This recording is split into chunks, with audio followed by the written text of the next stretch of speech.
말씀입니다. 마태복음 4장 18절부터 25절까지 말씀을 교독으로 한번 읽어보도록 하겠습니다. 마태복음 4장 18절부터 25절까지 말씀입니다. 제가 18절 말씀 읽겠습니다. 갈릴리 해변에 다니시다가 두 형제 곧 베드로라 하는 시몬과 그의 형제 안드레가 바다에 금을 던지는 것을 보시니 그들은 어부라.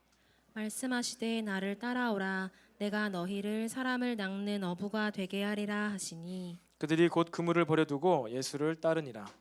거기서 더 가시다가 다른 두 형제 곧 세베대의 아들 야고보와 그의 형제 요한이 그의 아버지 세베대와 함께 배에서 금을 깁는 것을 보시고 부르시니 그들이 곧 배와 아버지를 버려두고 예수를 따르니라.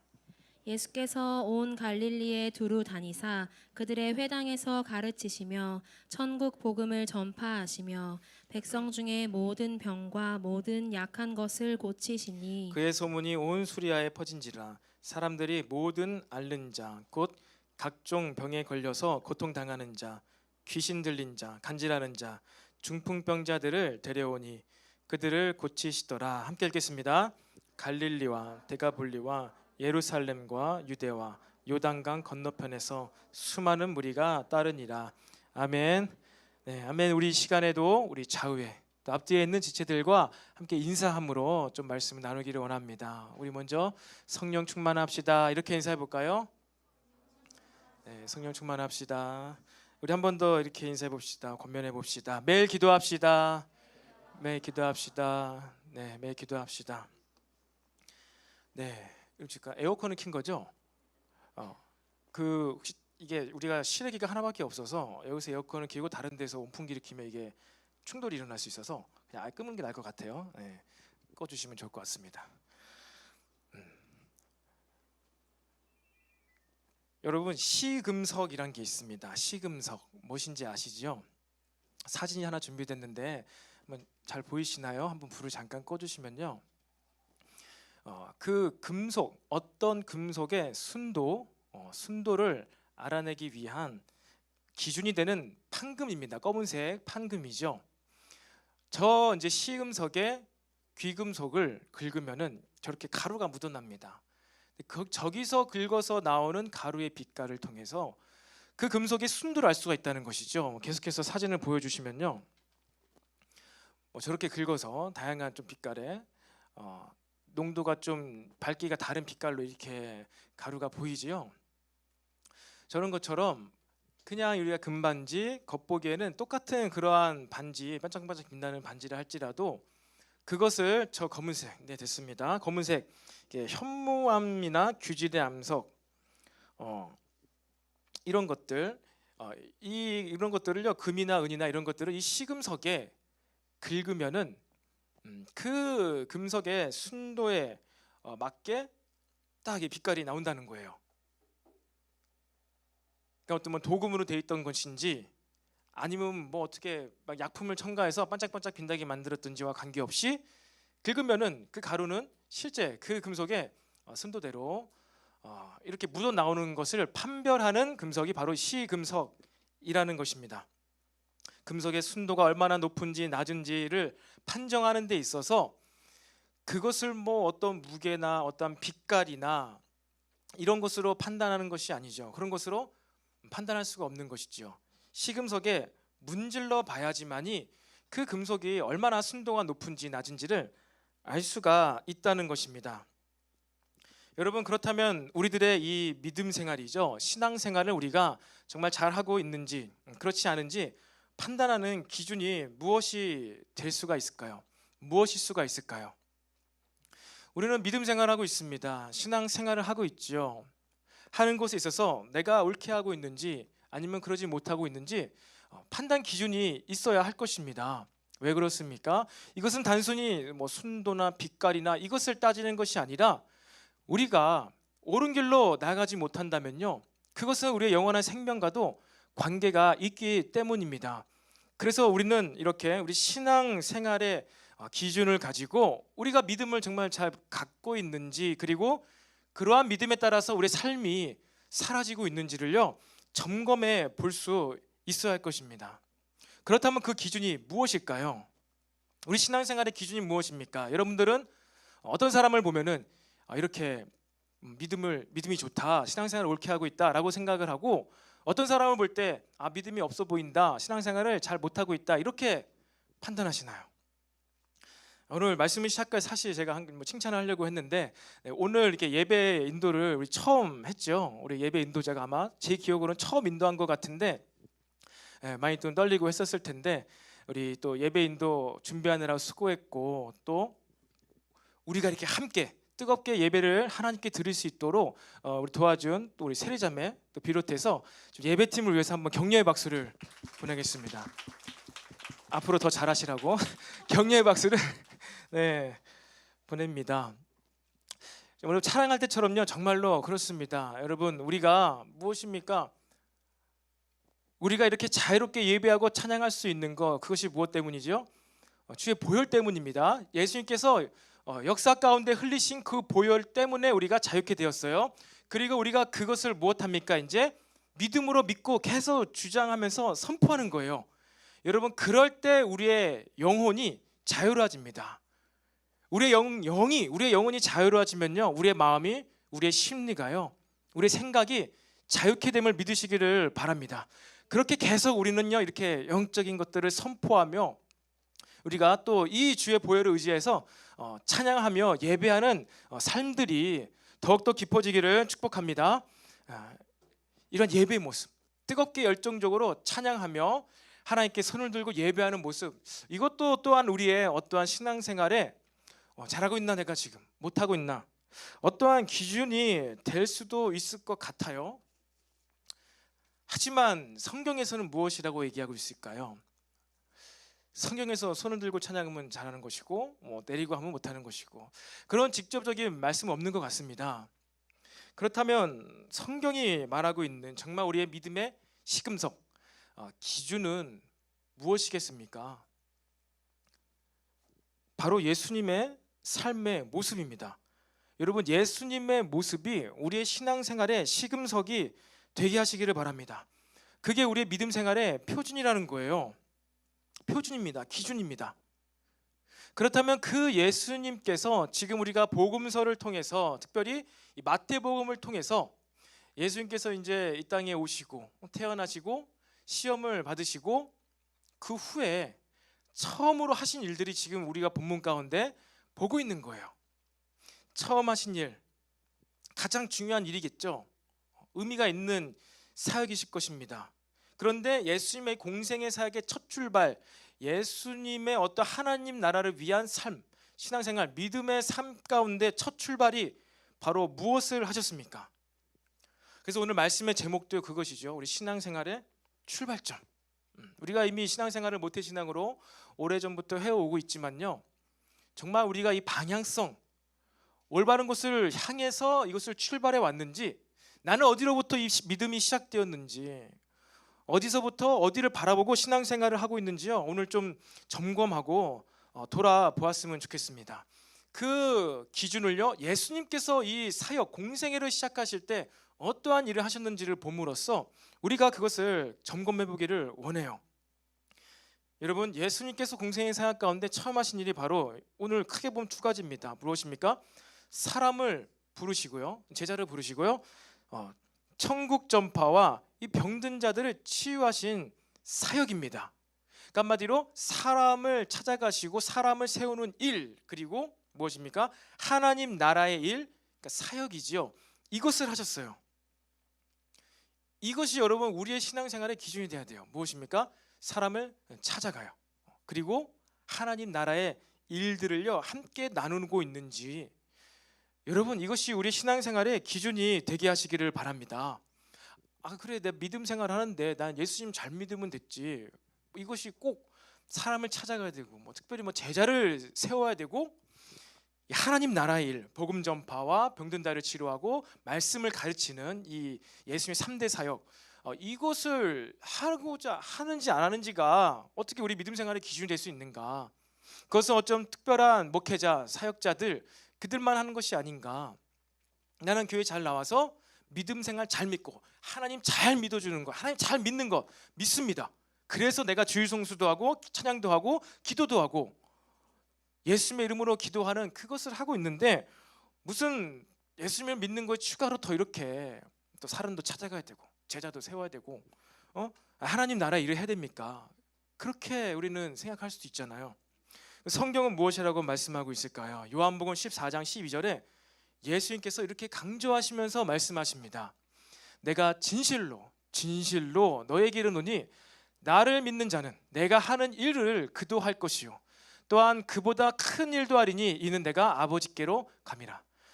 여러분, 예수님께서 진실로 진실, 진짜로 진짜로, 진짜라는 거예요. 나를 믿는 자는 어떻게 한다고요? 그가 내가 하는 일을 그도 할 것이다. 그리고 심지어 나보다도 더 큰 일을 그도 하게 될 것이다. 근데 나는 어떻게 된다는 거예요? 그 이유는 그가 나보다 더 큰 일 할 텐데, 그러니까 나를 믿는 자는 내가 하는 일을 그도 하게 될 것이고 나보다 더 큰 일을 할 수 있게 될 텐데, 그 이유는요, 이유는 내가 아버지께로 감이라요. 그게 무슨 얘기입니까? 예수님께서 아버지께로 가심으로 말미암아 누가 오셨죠? 성령님이 오셨어요. 그러니까 성령께서 우리에게 오셔서 하시는 일은 무엇이에요? 예수님을 믿게 하시고, 그리고 또 무엇입니까? 예수님께서 하신 일을 하게 하시고 그보다 더 큰 일을 하게 만드시는 것, 그것이 성령께서 하시는 일이라는 것입니다. 여러분, 이것이 저와 여러분의 신앙 생활이 되게 하시기를 바랍니다. 우리 신앙 생활, 믿음 생활, 그리스도인의 삶의 출발점이 여기에요. 근데 우리는 선입견이 있습니다. 편견이 있습니다. 이 시대 정신, 이 문화의, 종교 문화의 모습들이 있습니다. 그래서 미디어로, TV로, 유튜브에서 보던 많은 신앙생활의 모습들이 있을 수가 있습니다. 내가 이전 세대로부터 기성세대한테, 부모 세대한테 들어왔던 신앙생활, 믿음 생활의 표준, 기준이 있을 수도 있습니다. 여러분, 하지만 그 모든 우리가 들은 것들요, 혹은 미디어에서 본 것들은요, 우리의 믿음 생활의 시금석이 아니라는 거예요. 시금석은 성경 말씀이 되어야 됩니다. 그리고 구체적으로는요, 예수님께서 하신 말씀, 그리고 오늘 요한복음 말씀처럼 내가 하는 일도 그도 하리라. 그리고 그가 나보다 더 큰 일을 하리라. 여러분, 이게 우리 신앙생활의 시금석이라는 것입니다. 그래서 우리 신앙생활의 기준은요, 목적은요, 바로 예수님을 따라가는 삶이라는 것입니다. 예수님을 믿는 자, 그는 예수님이 하신 일을 하게 되고요, 그 길은 곧 예수님을 따라서 걸어가는 삶입니다.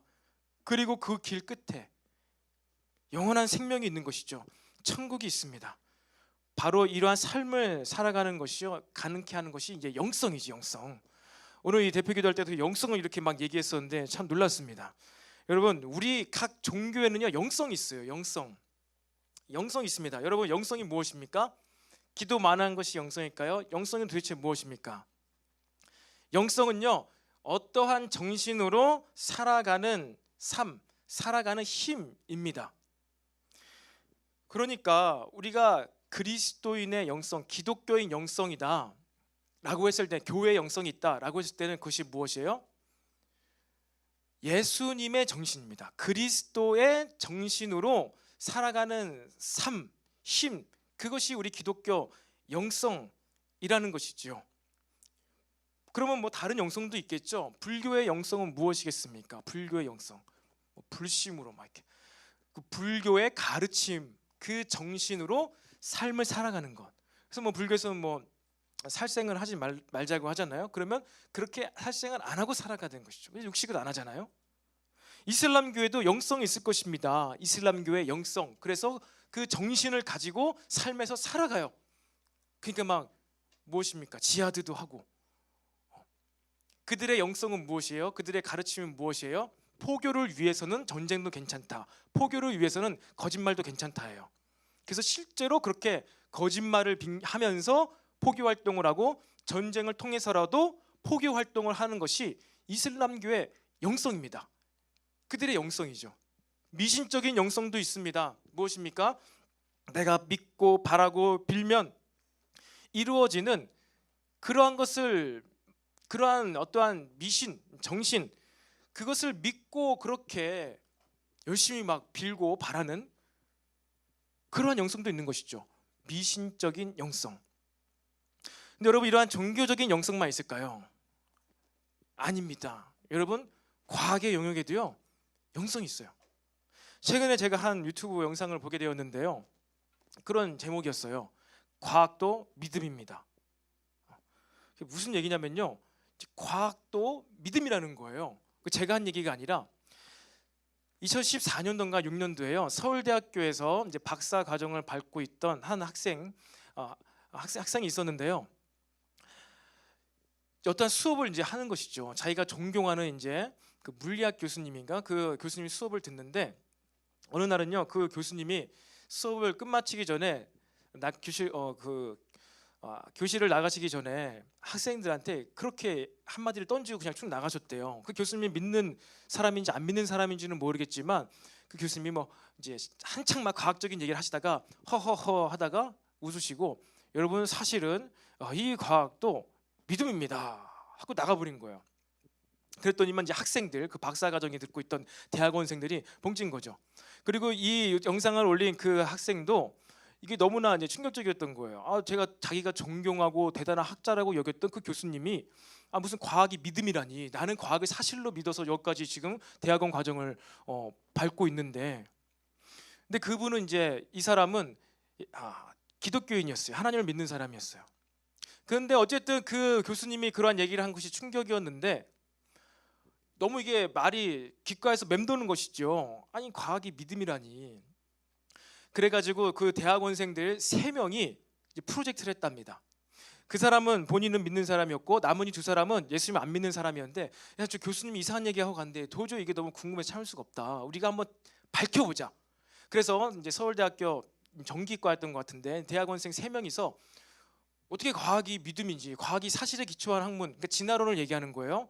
이 땅에 생명체가 나타난 것이 어떻게 진화론이 믿음인지, 이것을 우리가 좀 밝혀보자 해가지고 연구하고 자료를 찾아보고 나름 실험도 해보고, 그렇게 수개월 동안 연구를 했는데 그 결론이 뭐였을까요? 이 믿는 사람도 이 믿지 않는 2사람도 결론은 그거였어요. 우리가 믿고 있었던 이 진화론이 믿음이었구나. 여기까지는 동일했다는 거예요. 하나님이 살아계시고 창조주가 있는지는 모르겠지만, 우리가 지금 알고 있었고 배워왔던 진화론이 뭐예요? 믿음이었구나. 이게 2016년도인가 그때 이제 자기 학교에서 일어났던 일이고, 지금은 이제 뭐 직장 취업해가지고 열심히 또 활동하고 또 어떤 기독교적인 사역도 하는 젊은 분인데, 여러분, 과학도요 영성이에요. 진화론도 영성인 거예요. 이 땅에서 여러분, 우리는요 각자 이런 종교든 저런 종교든 뭐 과학이란 이름이든 저런 이름이든요 다 무엇으로 살아갑니까? 영성으로 살아가는 거예요. 영성으로.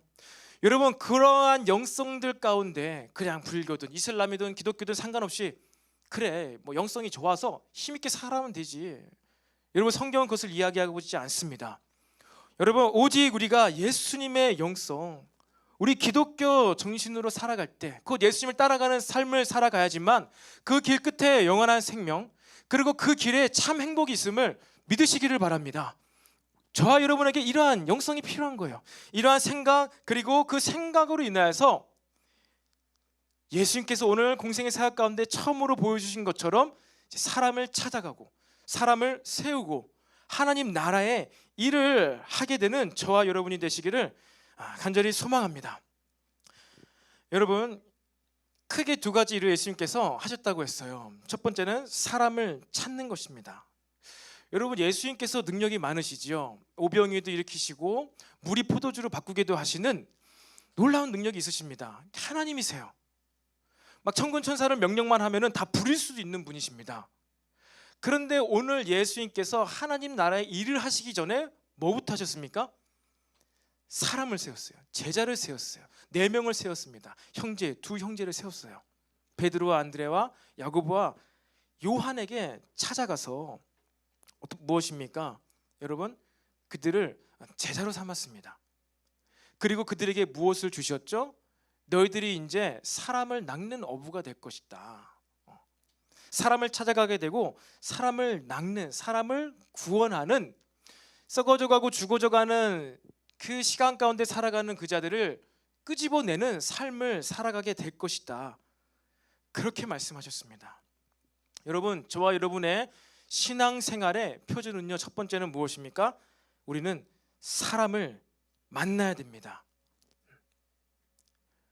나에게 믿음이 있다, 내가 신앙생활 한다 했을 때는요, 여러분들은요, 사람을 만날 수가 있어야 한다는 것이죠. 그게 무슨 얘기입니까? 이것이 여러분의 모든 일상생활의 삶 가운데 적용이 돼야 돼요. 우리가 직장 생활을 합니다. 학교도 갑니다. 공부를 하고 일을 하지요. 그런데 우리가 직장에 가는 것 목적이 무엇입니까? 이유가 무엇입니까? 믿음이 없는 사람들에게는 당연히 돈을 벌기 위해서, 그렇죠, 경제 활동을 하기 위해서 직장 생활을 가는 것이, 그것이 일반적인 생각입니다. 그것이 세상의 영성이에요. 이 시대의 영성입니다. 그렇다면 그리스도인인 저와 여러분은요, 이 말씀을 적용해 보았을 때 우리가 직장 생활하는 이유, 직장에 왜 가는 것이죠? 사람을 만나러 가는 거예요. 사람 만나서 놀란 얘기가 아니라, 교제하고 놀란 얘기가 아니라, 먼저는 근본적으로 우리는 직장 생활을 함에도 불구하고 먼저 우리는 사람을 만나는 자들임을 믿으시기를 바랍니다. 그 사람을 만나기 위해서, 특별히 하나님을 모르는 그 한 사람을 만나기 위해서 주님께서 날 여기로 보내주셨다. 그리고 그곳 가운데에서 또 그러한 사람들을 만나면서 하나님의 말씀을 나누고 제자를 삼는, 그냥 말씀에 듣는 것처럼 그리스도인으로 살아가게 하기 위해서 그 사람도 우리를 부르셨다는 것을 믿으시기를 바랍니다. 학생들도요, 학교에 가는 것이 공부하기 위해서 갑니다. 이것이 믿음 없는 자들도 가지고 있는 학교 가는 이유죠. 기준입니다. 학교로 공부하러 가지. 그럼 우리는 학교를 왜 가야 되는 것이죠? 믿음이 있다면요, 우리가 그리스도인이라면요, 예수님의 영성이 있다면요, 우리는 그것도 사람을 만나러 가는 것입니다. 예수님께서 사마리아 성으로 가실 때, 사마리아 그 북쪽으로 올라가실 때 이 사마리아를 돌아가지 않으시고 통감해서 가셨어요. 그리고 우물을 들렸습니다. 우물가에 사람이 왜 가지요? 물을 마시기 위해서 갑니다. 그렇죠. 근데 예수님의 정신, 예수님의 영성은 무엇이었습니까? 그 우물가에 찾아오는 한 여인을 만나기 위해서 일부러 그 사마리아를 통과해 가시면서 우물가에 가셨던 거예요. 우물가에 가셔서 물도 마셨겠지요. 그리고 제자들이 가지고 온 도시락도 나중에 드셨을 것입니다. 하지만 예수님의 관심사, 우선순위는 무엇이었어요? 그 여인을 만나기 위해서 갔다라는 것입니다. 여러분, 저와 여러분의 신앙 믿음 생활 가운데, 학업과 직장 생활 가운데 이러한 영성이 필요합니다. 이러한 정신이 필요합니다. 나에게 믿음이 있어, 예수님의 삶이 나의 신앙생활의 표준이야. 그러면 무엇입니까? 직장 생활 하는 것 가운데서도 나는, 그래, 내가 정말 보기 싫지만 이 직장 상사를 만나러 가는 거예요. 여러분, 내 직장 동료를 만나러 가는 거예요. 만나서 뭐 합니까? 그들과 하나님에 대해서, 예수님에 대해서 나누기 위해서 그 직장 일터로 가는 것입니다. 예수님께서도 사역을 십자가에 죽기 위해서만 오셨다라고 보았을 때는 굳이 이렇게 12명이나 제자를 부르시고 공동체를 만드실 필요가 없으셨을 거예요. 근데 예수님께서는요, 사역을 하시면서 처음부터 무엇입니까? 사람을 찾으셨어요. 그리고 사람을 세우셨어요. 제자로 삼으셨어요. 그 이유는 무엇입니까? 그게 우리의 믿음 생활이라는 거예요. 나 혼자 하는 것이 아니라 일터든 학교 생활이든 그냥 나 혼자 어떠한 일만 하고 돌아오는 것이 신앙 믿음 있는 자들의 영성이 아니라 가서 사람을 만나는 것입니다. 만나고 하나님 나라의 공동체를 점점점 더 확대해 가는 것, 이것이 저와 여러분의 신앙생활의 방법이 되게 하시기를 바랍니다. 사람들과 함께 하는 거예요. 더불어서 공동체, 관계를 맺는 것이죠. 여러분 저도 마찬가지입니다. 저도 사역을 하는 것에 있어서 함께하기를 원해요. 더불어 하기를 원해요. 이제 어제도 우리 리더 공동체와 함께 이제 내년의 사역들을 준비하는 이제 회의를 했습니다. 그런 미팅을 했어요. 물론 제가 어느 정도 기본적인 계획을 다 세웠습니다. 계획을 갖고 이제 진행을 하면 되고 필요한 잘하는 사람을 시키면 되겠지요. 하지만 어제는 이제 우리가 식사의 교제도 하고 그리고 이제 하나님 말씀을 나누고 이러한 사역들을 하기를 원합니다. 우리 같이 합시다. 이런 것들을 이렇게 하고 이런 것도 이런 사람들이 하고 저렇게 합시다. 이렇게 얘기를 하고 더불어서 함께 시간을 보냈습니다. 근데 그렇게 이제 3시에 모여서 좀 나눔하고 5시에 모여서 밥을 먹고 이제 7시에 모여서 2부를 보냈는데 그 다음 날 끝이 났어요. 그러니까 이게 오늘 끝이 났습니다. 그래서 오늘 새벽에 끝이 났는데 뭐 3시부터 따지자면 이제 9시간을 넘게 만났어요. 그리고 우리가 만나서 웃고 떠들고 게임하고 영화를 본 게 아니거든요. 우리가 막 아이엔그란드 막 이런 거 한 게 아니거든요. 아이엔그란드가 요즘 마피아 좋아하시죠? 마피아를 한 게 아니거든요. 그런데 이제 시간이 흐를수록 막 11시 시계 보니까 11시 반인 거예요. 이제 11시 반이 되었는데도 불구하고 그때 우리가 무슨 얘기를 했을까요? 이제 하나님 나라의 일들을 얘기한 거예요.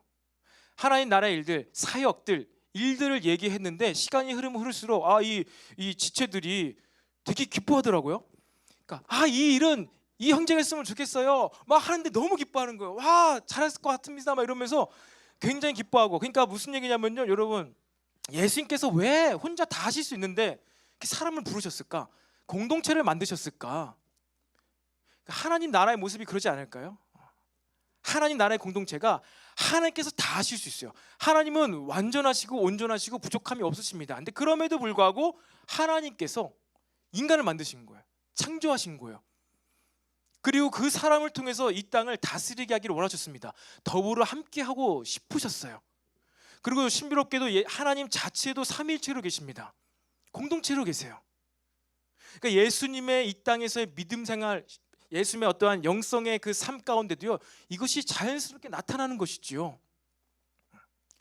그래서 저도 어제 알았습니다. 정말로 우리가 이렇게 말씀대로 이런 것들 나누고 사람을 세우고 이런 것들 가운데 이게 기쁨이 있구나, 행복함이 있구나. 여러분, 사람과의 관계를 확장해 한번 나가 보시기를 바랍니다. 할 수만 있거든 먼저 찾아가는 것이죠. 예수님께 제자를 찾아가셨잖아요.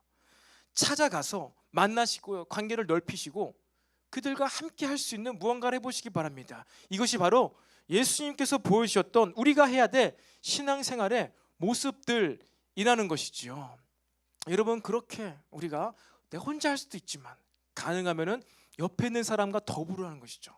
우리의 신앙생활도 그렇고요, 하나님 나의 사역들도 그렇고요, 더불어서 함께 할 때 하나님께서 주시고자 하는 그러한 행복을 느낄 수 있음을 믿으시기를 바랍니다. 그래서 예수님께서는 결코 혼자 하시지 않으셨다. 같이 하셨다. 혼자 다 하실 수 있지만 같이 하셨다. 왜요? 이 기쁨을 나누기 위해서. 이게 행복이 있는 거구나. 이것을 알게 하기 위해서 함께 하셨습니다. 그리고요, 이 부름을 받은 사람들, 제자들, 여러분, 그 사람들의 모습은 어떠했습니까? 4명의 제자를 부르셨을 때 그 부름받은 사람들의 모습은 어떠했을까요? 그들은요, 이 베드로와 안드레는요 어떻게 했다고 나와 있죠? 예수님께서 나를 따라오라, 내가 이제 너희를 사람을 낚는 어부가 되게 하리라 라고 했더니만 어떻게 합니까? 그들이 그물을 버려두고 예수님을 따랐어요. 그리고 또 야고보와 요한을 또 부르러 갔습니다. 이 세베대의 아들 형제들이죠. 부르러 갔더니만 그들도 어떻게 합니까? 그물을 버렸어요. 그리고 또 누구도 버려요? 아버지도 버려두고. 이게 이제 점층이 된 겁니다. 이제 강화가 된 건데, 여러분, 이 하나님 나라의 일, 우리가 진짜로 예수님처럼 예수님을 따라서 믿음 생활하고자 한다면, 믿음 생활의 출발을요 온전한 위에서 하고 싶다면요, 이 하나님, 그러니까 부름받은 자로서, 구원받은 자로서 우리의 신앙생활하는 것에 있어서 또 부름이 올 때, 이것이 주의 나라를 위한 일이구나 라는 마음이 들 때는요, 그것이 최우선순위가 되게 하시기를 바랍니다. 마음에 벌든이 오지요, 침이 오지요. 하지만 어떻게 합니까? 오늘 말씀이 그러합니다. 다른 것 하지 말고 이것만 하라는 얘기 아닙니다. 여러분, 최우선순위,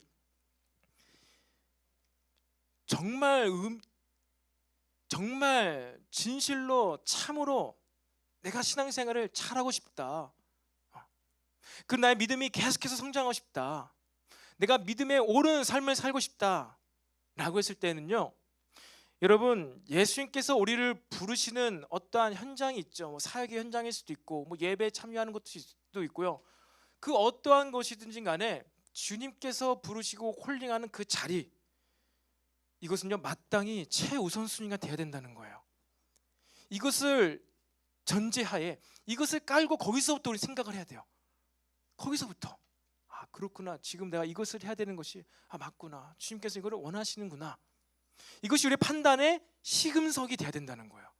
설령 그렇게 실천하지 못할지라도, 이거를 출발점으로 삼아야지 우리의 신앙에 혼란이 안 와요. 나중에 혼돈이 없습니다. 왜 나에게는 저 사람과 같은 경험과 은혜와 체험과 임재를 주시지 않냐고 오해를 안 하게 돼요. 오해를.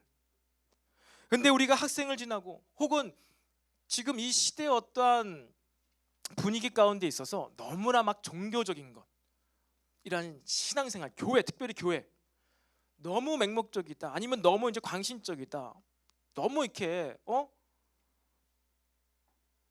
이 상식적이지 않다. 이 고등학생들 아무도 없지요. 고등학교 중간고사나 기말고사 때는 다 요즘에는 여러분 그 학원들을요 토요일과 주일에도 가더라고요. 그 토요일에도 학원을 가고 주일에도 학원을 간대요. 학원이 기본적으로 보통. 저 때는 그러진 않았거든요. 월화수목 금을 갔지 토요일이랑 주일은 안 갔어요. 시험 기간 때도 안 갔어요. 근데 한 20여 년이 지나니까 지금은 토요일이랑 주일도 평상시 때도 학원을 가고, 시험 기간 때는 당연히 학원을 가는 게 상식입니다. 상식. 그러한 세상의 분위기의 상식과 우리의 이 기독교인으로서의 주일 성수에 대한 어떤 신앙의 양심 가운데 부딪힘이 옵니다.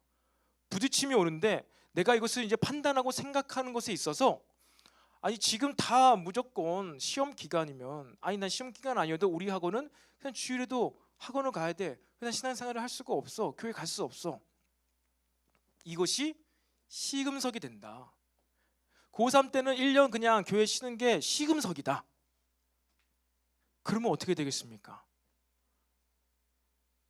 우리는 이 예수님, 이 하나님 만날 수가 없는 거예요. 하나님께서 우리를 무엇을 원하시는지, 하나님의 의도는 무엇인지, 왜 최우선순위로 생업보다 가족, 혈연, 어떤 인간 관계보다도 더 우선시해서 하나님 나라의 일에 우리를 참여시키고자 하시는, 우리 각 사람에게 주시는 하나님의 마음, 하나님의 뜻을 알기가 어렵다는 것입니다. 율법적으로 반드시 이렇게 해라, 저는 그 얘기를 하고 있지 않습니다. 하나님 아버지의 의도, 뜻, 이것이 무엇인지를 알기를 원하자는 거예요. 이것이 우리의 기준이 되기를 원한다는 것입니다. 정말 주님을 위해서, 그래서 최우선순위로 하나님 나라의 어떤 사역들, 일들을요, 한번 여러분의 평생은 아닐지라도요, 정말로 내가 하나님을 더 알고 싶습니다, 만나고 싶습니다, 이 말씀의 역사하고 주님의 임재, 은사와 이런 것들을 나도 좀 경험하고 싶습니다. 말로만 듣던 그 하나님을 내가 눈으로 보기를 원하고 내가 체험하기를 원합니다. 그러면 예수님처럼 살아야죠. 그것이 우리의 신앙생활의 기준이 돼야죠. 근데 나는 시대의 정신으로 세상의 시금석으로 신앙생활을 하고 있으면서 그것을 바라고 있다. 출발이 잘못된 것입니다. 여러분, 이 우리의 믿음 생활의 출발, 예수님의 모습이 되게 하시기를 축복합니다. 여러분, 그리고 나서 이 예수님께서 하신 이 사역, 어떠한 사역을 행하셨나요? 오늘 말씀 가운데 이제 조금 더 구체적으로 나오죠. 24절의 내용들입니다. 이제 예수님께서 하신 이 하나님 나라의 사역들이 네 가지로 나오지요. 무엇입니까? 병에 걸려 고통하는 자, 귀신 들린 자, 간질하는 자, 중풍병자들, 그들을 고치셨어요. 축사를 하시고 그를 고치셨습니다. 여러분, 이것이 우리가 해야 되는 하나님 나라의 사역 가운데에서 구체적인 네 가지예요. 먼저 이 귀신에 들린 자, 귀신 들린 자를 예수님께서 쫓아주셨다. 그를 자유케 해주셨다. 이것은 무엇입니까? 인생의 목적이 세속적인 자들이 많죠. 삶 가운데 그러니까 썩어질 것들을 향해서 전력 질주하고 있는 자들, 그들을 그 곳에서 끄집어내는 것, 끄집어내서 예수님을 따르게 하는 것, 이것이 바로 예수님께서 귀신 들린 자에게 하셨던 사역입니다. 무엇이라고요? 세속적인 거, 돈을 추구하고 뭐니 해도 무조건 돈을 벌어야지. 재테크를 하든 뭐를 하든 돈 버는 게 인생의 목적. 이 돈에 어떠한 돈을 유혹으로 삼아서 돈을 도구로 하여서 이 세상 사람들을 타락시키고 지옥으로 끌고 가는 이 귀신의 역사입니다. 이렇게 세속적인 돈을 목적으로 삶을 살아가는 그 자들에게요, 무엇을 우리가 해야 됩니까? 예수님의 이름으로 자유를 선포해야 됩니다. 우리 삶의 목적이 돈을 버는 것이 아닙니다. 그것을 말해줄 수 있어야 됩니다. 예수님께서 군대 귀신 들린 자를 쫓아주셨죠. 예수님께서 폭풍우가 치는 그 바다를 건너시고 나서 건너가가지고요, 한 이제 굉인이 있었습니다. 굉인, 힘이 센 귀신 들린 자. 그가 이제 예수님께 절하면서 왜 벌써 왔습니까? 이제 그렇게 예수님께서 나가라. 너 이름 무엇이냐? 나 군대 귀신이다. 나가라. 아예 나가기 싫습니다. 나가라. 아 저기 돼지떼가 있는데 저기로 들어가게 해주세요. 예수님께서 허락해 주시니까 그 군대 귀신이 돼지떼로 들어가서 2,000마리의 돼지가요 바다에 빠지게 되었습니다. 그 일을 경험한 그 지역 사람들이 어떻게 했지요? 이 귀신 들린 자 때문에 무덤에서는 자기 몸을 행하게 하고 막 소리 지르고 도시 분위기를 흉흉하게 만들었던 그 사람이 정상인이 되었어요. 자유인이 되었습니다. 그래서 예수님 앞에 이렇게 다소곳이 있는 거예요. 그리고 예수님을 따르려고 했습니다. 사실 예수님께서 가족으로 돌아가라고 하셨는데, 근데 그 귀신 들린 자가 정상이 되었는데 이를 보고 수백 명의 사람들이 왔어요. 많은 사람들이 왔습니다. 이 정상이 된 사람도 보고 빠져 죽은 돼지떼도 봤습니다. 그랬더니만 이 사람들이 어떻게 했죠? 예수님, 부디 우리 도시에서, 우리 마을에서 떠나주세요 라고 했습니다. 왜 그랬죠?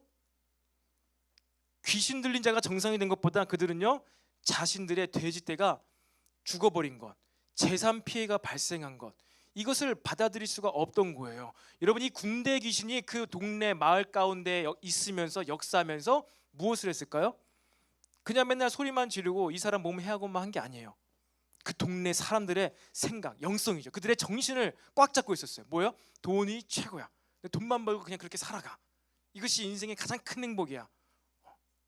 귀신이 한 일이 그거라는 거예요. 물질에 대한 것. 근데 그것 가운데 예수님께서 군대 귀신을 내쫓으신 것처럼 여러분, 우리 세상 사람들을 찾아가서 만나고 그들 가운데 정말로 우리가 돈을 벌기 위해서 살아가는 것보다 더 귀하고 값진 것이 있다. 여러분, 이것을 선포하게 되시기를 바랍니다. 그리고 육신의 병든 자를 고쳐주셨습니다. 각종 질병, 몸이 아픈 자를 위해서 여러분, 저와 여러분이 안수해서 기도를 해줄 수 있게 되기를 바랍니다. 예수님의 사역이에요. 안수하고 기름 붓고 낫기를 위하여 빌며 간구하는 것, 이것이 저와 여러분이 해야 되는 사역인 줄로 믿으시기를 바랍니다. 그리고 다음에 간질하는 자가 있습니다. 간질하는 자, 이게 헬라어로 셀레니아조메누스라고요. 셀레네는 달이란 뜻이 있습니다. 그래서 이 간질하는 자는요, 그냥 직역을 하면요, 달의 영향력을 받는 자라는 뜻이 있습니다. 신기하죠? 달의 영향력에 따라서 미쳐버리는 자라는 뜻이 있어요. 그럼 뭐 같습니까 이게? 보름달이 뜨면은 오, 아우, 뭡니까? 늑대인간. 막 보름달이 뜨면은 막 늑대인간이라는 영화에서 나오는 이야기 있죠. 근데 그런 것처럼 예수님께서 이 셀레니아 조메누스들을 치르셨대요. 그러니까 이거 뭐냐면요, 어떠한 딱 상황, 그러니까 보름달이 뜨는 것이든 아니면 어떠한 컨디션, 어느 형편, 어떤 상황에 딱 직면하고 놓여지면은 미쳐버린 자들이 있던 거예요. 트라우마일 수도 있죠. 어떤 과거의 상처일 수도 있죠. 근데 그 당시에 이 유대인들이 얼마나 로마 제국의 핍박을 받으면서 이 로마 제국이 원수지간이겠잖아요. 원수지간이잖아요. 그러한 여러 가지 힘들어하는 자, 어떠한 상황만 이슈만 발달 딱 시작되면은 이성을 잃어버리고 막 화를 내고 이러한 정신을 차리지 못하는 자들을요, 주님께서 치료해 주셨습니다. 이들도 자유롭지 못한 것이죠. 어떤 환경이 주어졌을 때 그것에 구속을 받는 것입니다. 여러분, 이러한 자들에게도요, 예수님의 이름으로 의지했을 때 자유케 될 수 있음을 믿으시기를 바랍니다. 이것도 우리가 치료해 줘야 돼요. 그들을 위해 줘야 됩니다. 섬겨 줘야 됩니다. 그리고 마지막으로 중풍병자들 있죠. 이것은 무엇입니까? 수족을 쓰지 못하는 불구의 사람들입니다. 혼자 움직이지 못하는 거예요. 혼자 어떠한 일을 하지 못하는 자들입니다. 육신에 장애를 입어서 힘들어하는 자, 어려워하는 자, 여러분, 그들을 예수님께서 치료해 주셨습니다. 회복시켜 주셨습니다. 치료 또한 뿐만 아니라 그들에게도요, 구원을 베풀어 주셨어요. 여러분, 우리의 신앙생활과 이처럼요, 예수님의 사역 연장선상에 있게 되기를 축복합니다. 여러분의 학업과 직장과 혹은 가정 가운데 바로 누가 귀신 들린 자입니까? 누가 육신의 질병과 누가 간질하는 자이고 그러한 몸을 쓰기 불편한 자들이 누가 있습니까? 여러분, 이제는요, 우리들이 그런 자들을 찾아갈 수 있어야 돼요. 예수님을 내가 믿습니다 라고 했을 때는요, 그러한 자들을 찾아가고 그러한 자들을 도와주는 자, 도와줘야 되겠다 내가. 그런 마음이 드는 자가 바로 어떠한 자라고요? 예수님을 믿는 자라는 것입니다. 그렇게 여러분, 그들을 찾아가면서 그들이 다 자유하지 못한 자들이에요. 구속받고 억압받는 자들입니다. 그들을 보면요, 안타까운 마음이 있고, 내가 이렇게 죄에서 자유롭게 되었고 나는 이렇게 재밌는 게임을 하지 않아도 하나님 나라의 공동체의 일들을 이야기하고 사람을 서로 세워주며 격려하며 축복해 줄 때 너무나 기쁨을 느끼고 막 시간 가는 줄 모르고 이러한 자가 되었어. 그런 이것을 뭐해? 가만히 있어요? 나만 그래요? 막 우리끼리만, 막 우리 리더십들만 모여가지고 밤새가지고 막 낄낄대면서 서로 막 미친 듯이 시작 한 11시 40분 그때는 우리가 다 이상한 사람인 줄 알았어요. 막 너무 막 이 막 사역들을 나누고 사람을 세우는데 막 너무 기뻐하더라고요. 그 사람이 잘하겠다, 그 사람이 잘하겠다 하면서 막. 근데 왜 웃었습니까? 그렇게 도대체? 그냥 저는 이렇게 관망하고 있었는데 무엇이 그렇게 웃겼죠? 그게? 그래가지고 막 진짜 이 세상 사람을 이상한 사람, 정신 나간 사람을 보았을 거예요. 서로 일 시키면서 막 이렇게 기뻐하고 즐거워하고 막 이런 얘기를 하면서 또 과거에 우리가 했던 사역들을 회상하면서 또 감상해졌고. 여러분, 바울이란 영화 아시죠? 바울이란 영화 가운데서 바울이 지하 감옥에 갔을 때 누가와 같이 갑니다. 의사 누가 바울과 항상 동역했습니다. 함께했습니다. 근데 결국 종착지가 감옥이었어요. 근데 그 감옥에서 이 바울이 과거를 회상하면서 누가와 함께 누가 뭐 이제 의사 누가가 그랬는지 바울 우리가 예전에 그렇게 섬에 가서 항해하면서 이렇게 막 풍랑 가운데 우리가 엄청난 위험을 느꼈던 때도 있었지요. 그러니까 바울이 막 허허허 막 웃으면서 그때 그랬지. 그리고 이렇게 사람들에게 쫓겨다니고 이렇게 매를 맞았을 때도 있었지요. 하하 그랬지. 그런데 그때마다 하나님께서 우리에게 은혜를 주시고 지켜주시고 도와주셨지.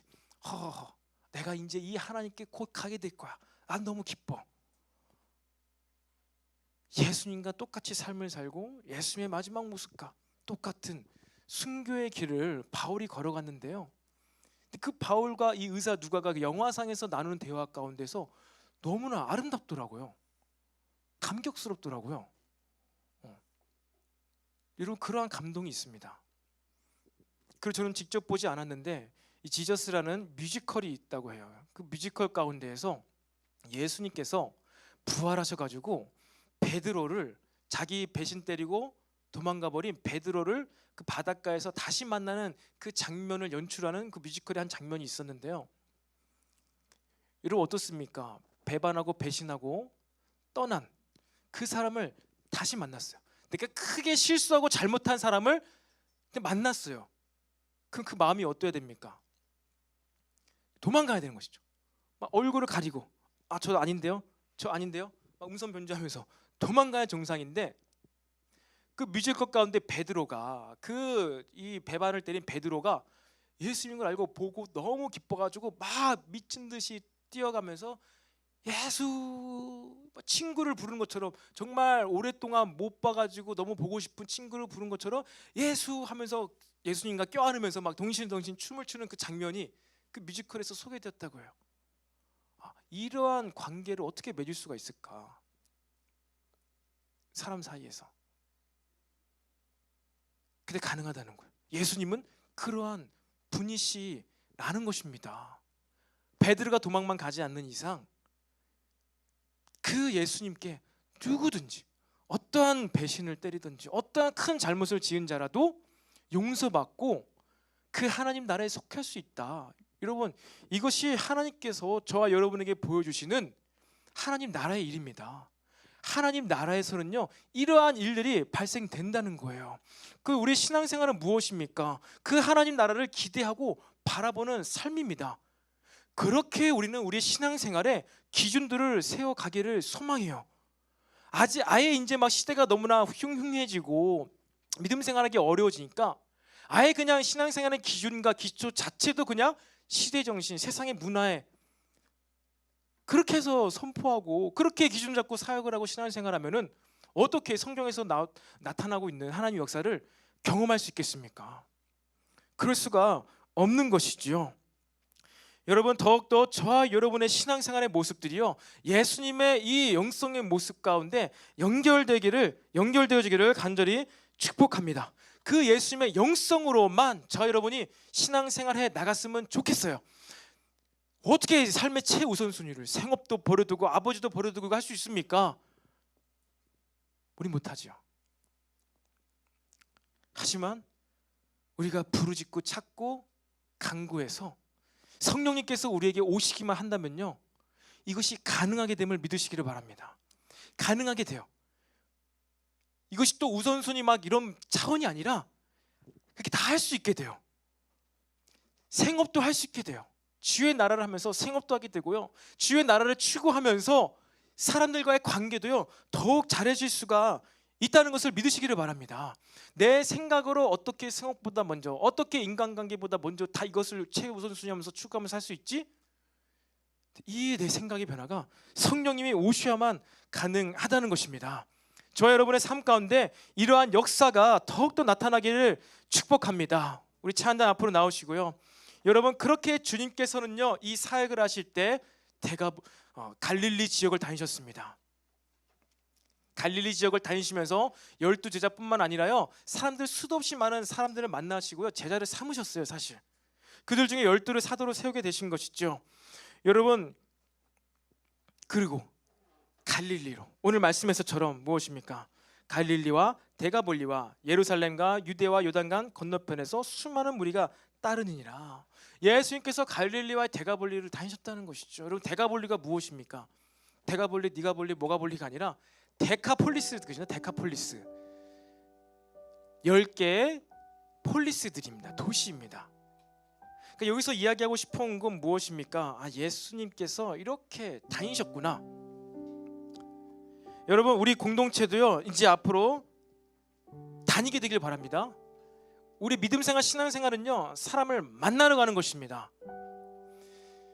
이 갈릴리 지방에 있는 그 가버나움을 비롯한 그 도시들, 그리고 10개의 큰 도시들, 그래서 예수님께서 이 데가볼리와 이 갈릴리 지역에 있었던 도시들을 다 다니셨다고 했는데 약 300만 명 정도의 인구가 그 도시 가운데 있었다고 해요. 이 큰 도시 가운데 그걸 다니시면서, 실제로 돌아다니시면서 예수님께서 사역을 했습니다. 우리가 내년 사역들은 이제 계속해서 청년 공동체 가운데 하게 될 때, 특별히 내년에는요 우리도 더 밖으로 나가기를 소망해요. 여러분, 이 광명시에 동이 있죠. 구는 없지만 동이 있습니다. 광명시에 법정 동이 모두 몇 개가 있을까요? 저 찾아봤는데 8개가 있더라고요. 8개가. 광명동, 철산동, 하안동, 소화동, 노은사동, 일직동, 가학동, 옥길동 8개의 법정동이 있고 26개의 행정동이 있답니다. 소화 1, 2동, 광명 1, 2, 3, 4, 5, 6동, 철산 1, 2, 3, 4, 5, 6동 이렇게 해가지고 총 26개의 행정동이 있다고 합니다. 여러분, 우리 소화 1동에 우리 교회가 있죠. 예수님께서 베들레헴에 태어나시고 나사렛에서 자라나셨지만 예수님의 영성으로는요, 주님께서는요 그 300만이나 되는 인구가 있는 도시들을 돌아다니시면서 사람들을 만나셨습니다. 그게 우리의 신앙생활의 모습이 되어야 될 줄로 믿으시기를 바랍니다. 우리가 이제 이렇게 소화동을 다니고요, 일직동을 다니고요, 광명동을 다니고요, 철산동을 다니면서 여러분, 우리가 그렇게 우리의 이제 신앙생활의 그래 표준, 기준, 시금서, 오늘 예수님께서 사역을 시작하신 이 모습과 같게 한번 맞춰보기로 결단하며 다짐하게 되기를 바랍니다. 그래서 우리 뉴샘교회가의 광명시에서요, 이 소화동에서요, 계속해서 사람들에게 소문이 나야 돼요. 예수님의 소문이 온 동네마다 도시들마다 이렇게 많이 전파가 되었잖아요. 그렇게 다니시니까 서기관들과 바리새인들과는 다른 가치 있는 의미 있는 말씀을 해주시니까 전에는 그들이 들을 수 없었던 하나님 말씀에 대한, 또 믿지 않는 자들도요, 전에는 들을 수 없었던 신기한 삶의 양식, 삶의 방법, 어떠한 인생의 목적을 예수님께서 막 얘기해 주시니까 어떻게 됩니까? 그거를 듣고 소문이 나서 그걸로 오는 거예요. 예수님이란 분은 과부들에게도 고아들에게도 가족이 되어 주신대, 그들과 함께 어울려서 지내신대, 예수를 만나면 나에게도 가족이 생길 수 있어, 나도 예수님의 가족이 될 수 있을까? 그렇게 예수님께서는요 주의 일에 참여하는 모든 자들을요 가족을 삼으셨습니다. 실제로 그렇게 가족을 삼으셨어요. 가족, 듣기만 해도 너무 좋은 단어 아닙니까? 가족. 저도 애를 1명 2명 낳다 보니까 가족이 많아지는 게 좋은 거예요. 그래서 3명까지 낳았잖아요. 그래서 최근에 어떤 예배 영상을 보는데요, 선교사님인데요, 선교사님이 60대예요. 이제 61세인가? 근데 사모님이 임신을 하셨어요. 그게 이제 첫째나 둘째가 아니라 5째, 6째가 아니라 7째, 8째가 아니라 10번째 아기인 거야. 카자흐스탄에서 사역하시면서, 근데 그 선교사님이 10명을 지금 6주인가 7주인가 되었대. 마지막 10째가. 어떻게 이런 일이 있을 수 있습니까?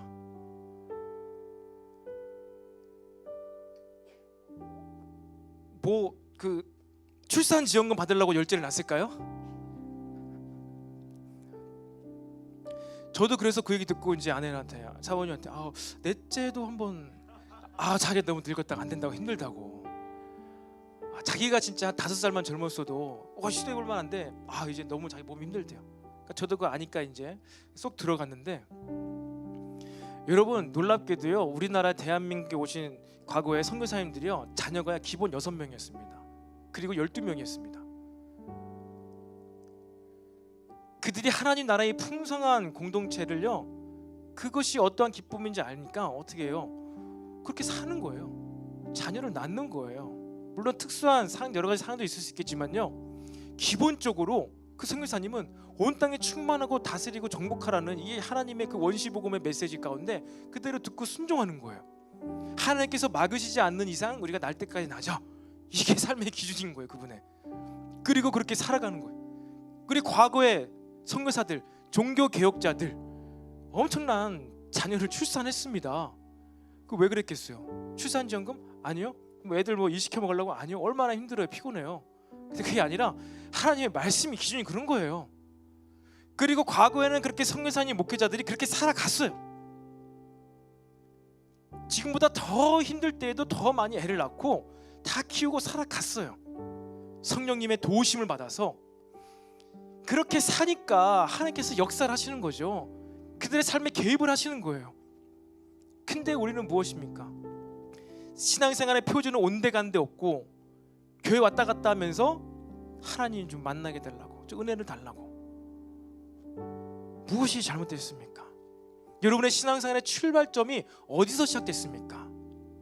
그 출발점이요 성경에서 멀리 떠났다면은 여러분 오늘 이 시간 성경으로 돌아오게 되시기를 바랍니다. 그것은 무엇입니까? 우리는 먼저 사람을 만나야 돼요.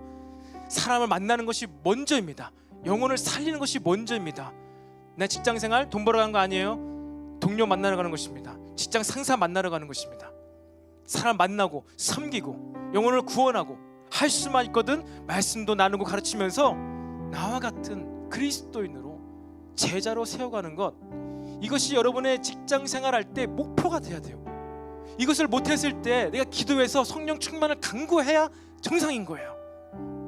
그리고 또 무엇입니까? 우리의 사역들, 교회 사역이나 교회 밖에서의 사역이나 오늘 예수님께서 보여주셨던 이 네 가지 사역들 가운데에서 이것들이 저와 여러분의 삶 가운데서 더욱더 풍성하게 나타나게 되기를 축복합니다. 우리 시간 다 같이 자리에서 일어나서 우리 이 찬양하면서 또 함께 뜨겁게 기도하게 되기를 바랍니다.